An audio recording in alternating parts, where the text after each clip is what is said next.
Okay, hello and welcome to Raw Architecture. My name is Andrew Hernandez. I am a California licensed architect.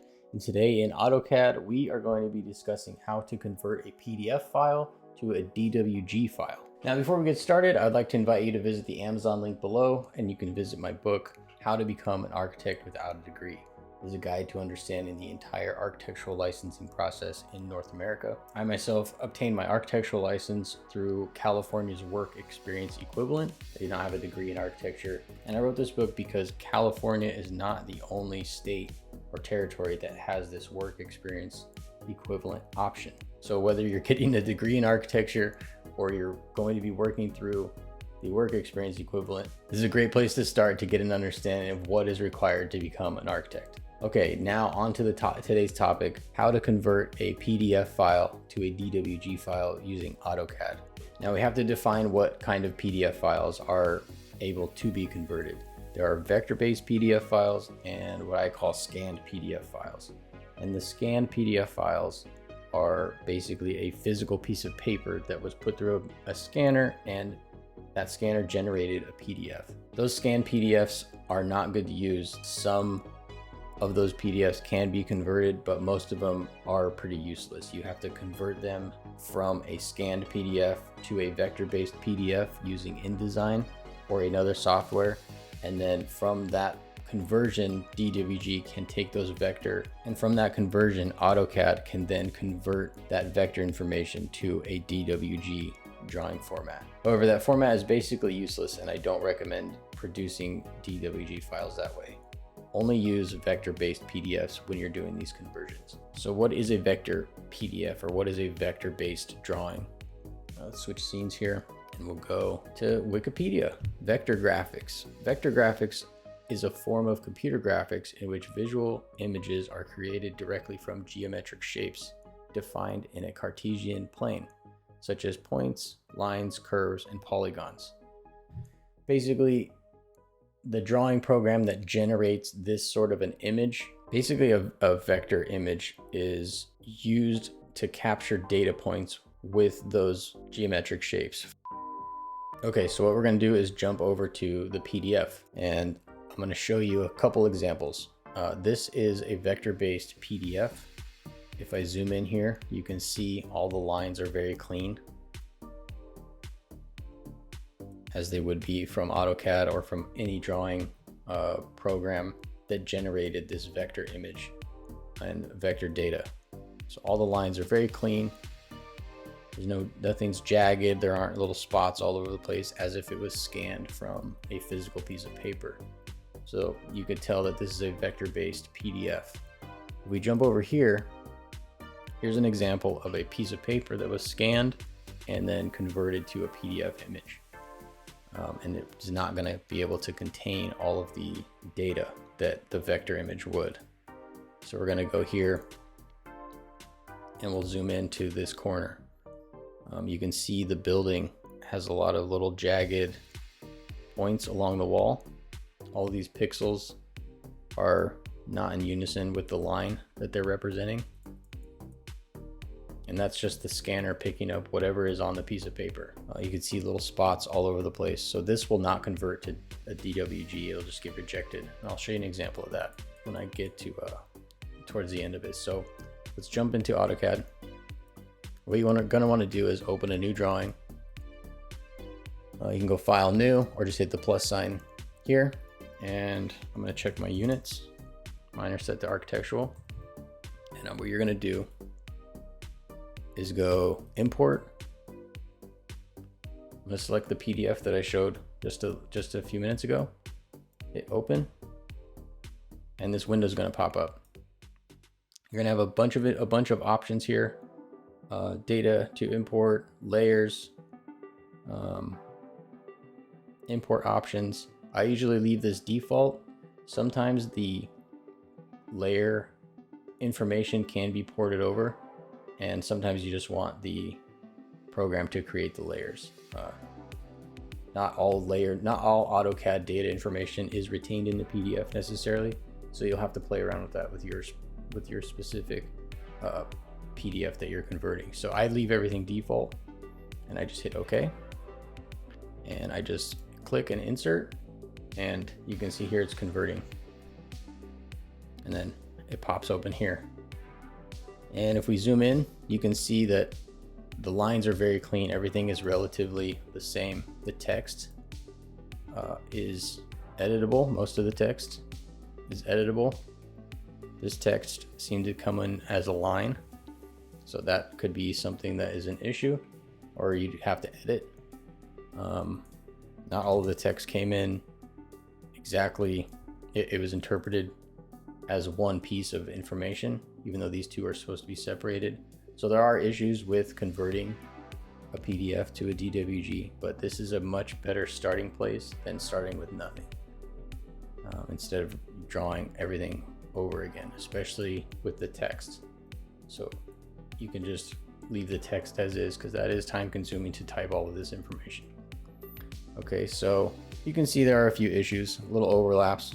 Mostly this stuff is pretty easy to clean up. So we'll jump over here and I'll move my layer manager from my other screen so you can see the layers that came over.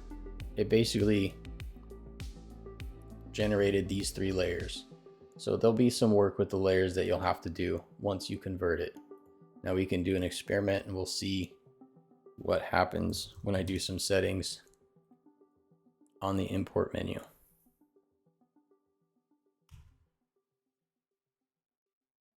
Go import, we'll do the same file, and we'll use PDF layers. And we'll say open, and it's converting. It basically converted the same. All of the objects came over relatively the same. But there are a bunch of layers now. It still has the PDF prefix, so you'll have to edit the layers. But this potentially, editing all of these layers could potentially be just as much work as importing a layer template and then doing the match properties, for example. So it just depends on your drafting style and how you set up your drawings on which option is best. Okay, now I'll just give you one more example of a vector based coming in, and we'll go units, architectural, and this PDF that I'm going to import is big grocery store, big Kroger. This is again a vector based image PDF, and all of the lines are fairly clean. There's no pixelation. This is going to convert fairly clean and fairly easy. So we'll go back to AutoCAD and we'll say file, import, and we'll pick full floor plan.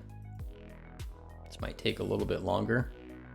I'm just going to have this create the objects, the object layers, because I have no idea how many layers are in this PDF and I don't want it to take too long. So we'll just hit OK. And it's converting 37,000 PDF elements. See the little bar at the bottom, evaluating. There it is. Okay. So some of the text came in as lines. Some of the text came in as an M text. And the lines are very clean. There's no dimensions. You'll have to redo that, obviously. But the shelving is very clean. Back of house is very clean. All of this is a great base drawing for you to go verify all the wall locations, toilet locations, and have a good base file for you to start from. You know, once you field verify everything and start getting the design going, this is a great place to start. So this was again a vector based file. So let's try and do that scanned PDF. Now this isn't going to happen on all scanned PDFs. Some of them may work, but this particular one does not. And I actually am kind of glad it doesn't, because I don't like the idea of using a scanned PDF as a basis for the drawing, because you get to do a lot of shortcuts when you do that, when you have this as your base because it's not editable. You can't really manipulate it. So people have a tendency to get lazy and just leave it alone. Like, what are you going to do with this blob in AutoCAD when this is, 1500 pixels and dots? You can't do anything with it. It's just going to sit there. So it's not a good place to start. It's not good practice to start from a scanned image like this. At least with the vector-based files, you can go field verify. You can actually manipulate and edit this and put some effort into the drawing that you're using instead of just spinning your wheels on a drawing that would basically come in as a big pile of mush in AutoCAD. It's not the right drawing program for something like that, and drawing plans is not the place for having that kind of representation of the drawing. So we'll try and import it, and we'll see what it says. Import overall. Sure, yeah. Okay, boop. No objects were imported. Okay, so maybe we'll mess with some of the settings. We'll go raster images.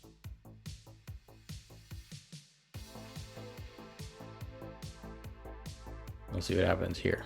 Now, it did enter because this is a raster image. It's the difference between a vector and what I was referring to as a scanned image.